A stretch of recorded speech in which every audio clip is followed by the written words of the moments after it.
In 334 BC, Alexander, king of Macedonia, began one of the greatest military campaigns in history against the superpower of the age, the Persian Empire. Just 20 years old, his brilliant and fearless leadership won him battle after battle. And in an astonishing 10-year campaign that took him to the edge of the known world, he carved out one of the largest empires ever known. Few men have had such a massive impact on the course of history. To the Persians, he was Alexander the Accursed. But to the West, he was immortalized as Alexander the Great.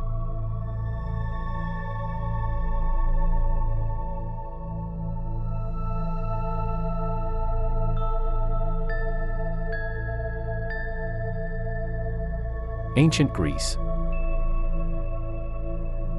From around 500 BC, this rugged land was the scene of remarkable developments in art, philosophy, and warfare.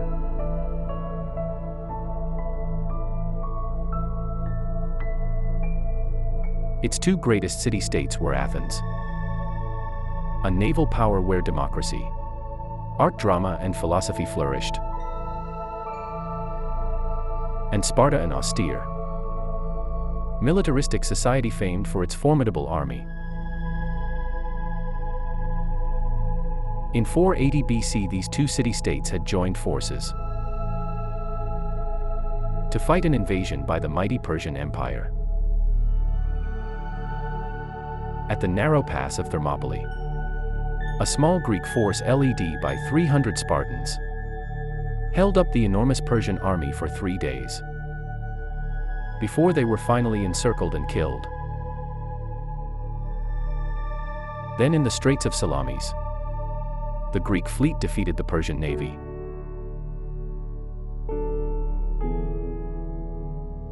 But they couldn't prevent the Persians burning the sacred temples of the Athenian Acropolis. The next year at Plataea, the Greeks won a decisive land battle against the Persians and forced them to abandon their invasion.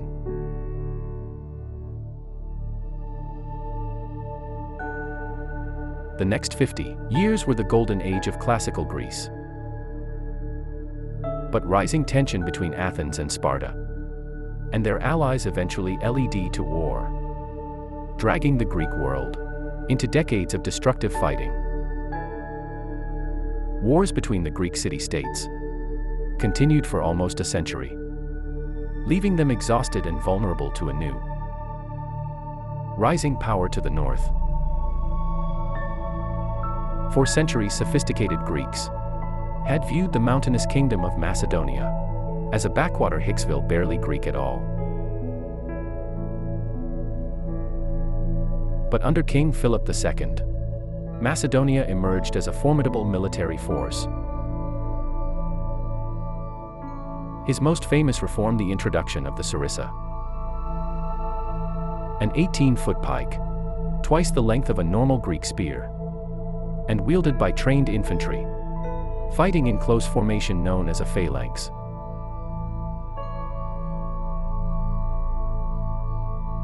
In 338 BC at the Battle of Chaeronea, Philip's army crushed the joint forces of Thebes and Athens.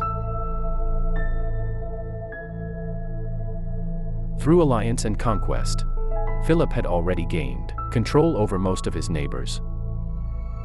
Now, following this victory, he united all Greece in an alliance known as the Hellenic League, or League of Corinth, with Philip as hegemon or supreme commander. Only Sparta stood aside. Philip began to plan a great campaign, a pan-Hellenic, or all-Greek war against the Persian Empire. Their old foe was now an ailing superpower, its great riches ripe for the taking. But on the eve of launching his war, Philip was assassinated by his own bodyguard, victim of Macedonia's brutal court rivalries. He was succeeded by his 20-year-old son Alexander. Brilliant, restless, tutored by the great philosopher Aristotle, and already an experienced military commander, Alexander inherited his father's grand plan to invade Persia. But first he had to secure his own position as king. At home he had potential rivals executed, then crushed rebellions in Illyria, Thessaly and central Greece. He made a special example of thieves, completely destroying the ancient city and selling its people into slavery. In the spring of 334 BC, now ready to launch his war against the Persian Empire, Alexander led his army across the Hellespont into Asia Minor. It was the start of one of the greatest military campaigns in history.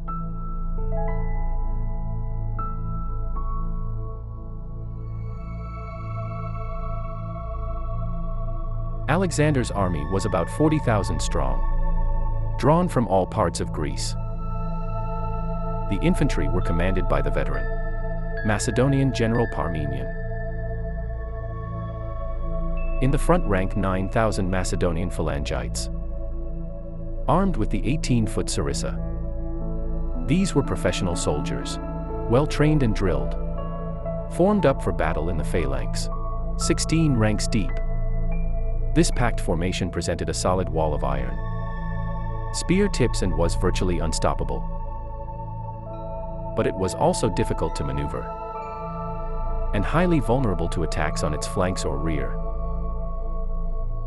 So 3,000 elite infantry, the hypaspists, or shield bearers armed with shorter spears, guarded its flanks. They were commanded by Parmenian's son Nicanor. The second line of Alexander's army was made up of 7,000 Greek allies and 5,000 mercenaries armed as hoplites. They took their name from the hoplon, their large round shield, and carried shorter 8-foot spears. A hoplite phalanx was not as effective as the Macedonian phalangites, but still well armed and heavily armored for the time.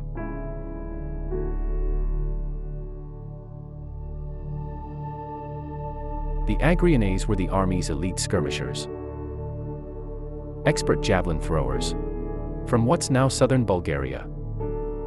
Other skirmishers from Thrace and Illyria were armed with javelins, slings, and bows.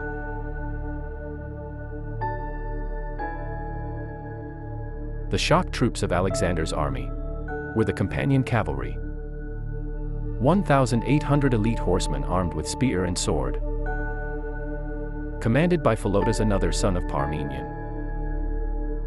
Alexander led the royal squadron in person. There were also 18 cavalry from Thessaly, commanded by Callas, 600 from other parts of Greece, led by Erigius, and 900 mounted scouts from Thrace and Paeonia, under Cassander.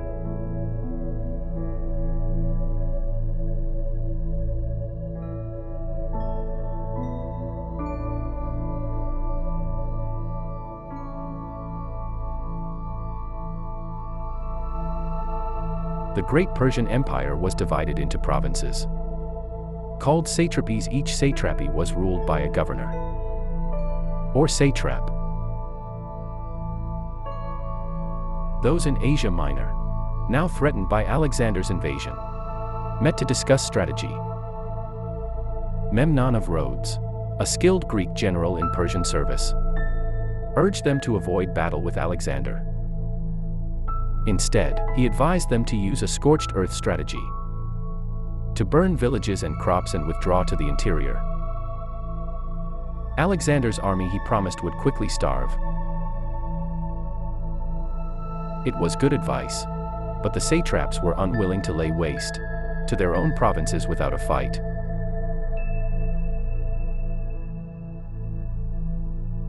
So they decided to face Alexander's army at the river Granicus.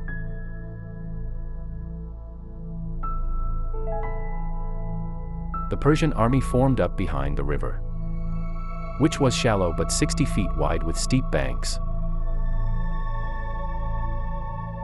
Their front line was a wall of cavalry, about 10,000 horsemen from across the empire.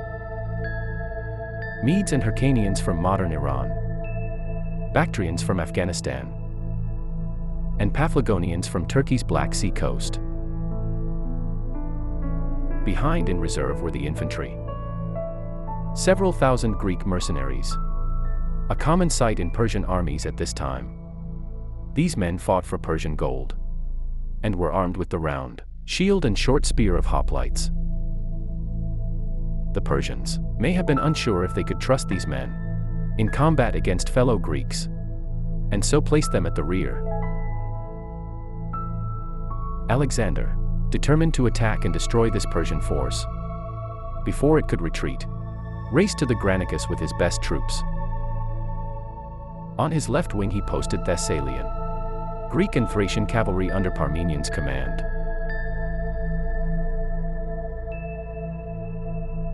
In the center were the massed spears of the phalanx, its 6 divisions commanded by Perdiccas, Koinos Amintas, Philip Melager and Craterus. On the right Alexander himself, with the companion cavalry under Philotas, as well as the elite Hypaspists, the Agrianes javelin throwers and the archers.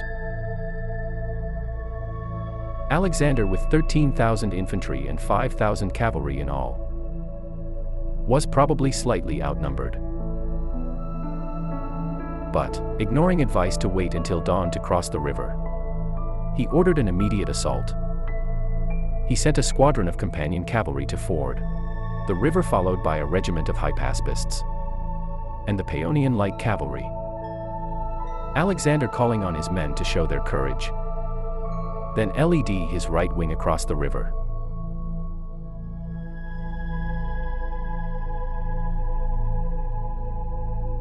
As they reached the middle of the river, the Greeks came under a hail of javelins, darts and arrows from the Persian line. Those that made it to the far bank were immediately charged by the Persian cavalry.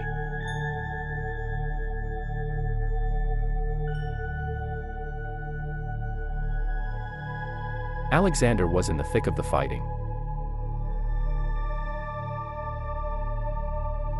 Attacked where the whole mass of their cavalry and leaders were stationed. Around him a desperate conflict raged. Horses were jammed against horses and men against men. The Macedonians, striving to drive the Persians away from the riverbank. The Persians determined to prevent them crossing, and to push them back into the river.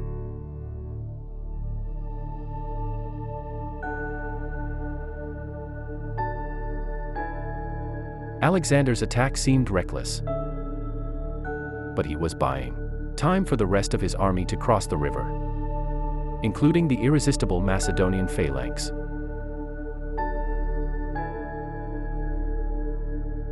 Then suddenly Alexander was fighting for his life, charged by 2 Persian nobles. Rochases rode up to Alexander and struck him on the head with his sword, breaking off a piece of his helmet. But the helmet broke the force of the blow, and Alexander struck him down with his lance. Then from behind, Smith Redarts raised his sword against the king. But Black Clitius, son of Dropidas, anticipated his blow, struck his arm and cut it off, sword and all. Thanks for watching. Please wait for part 2.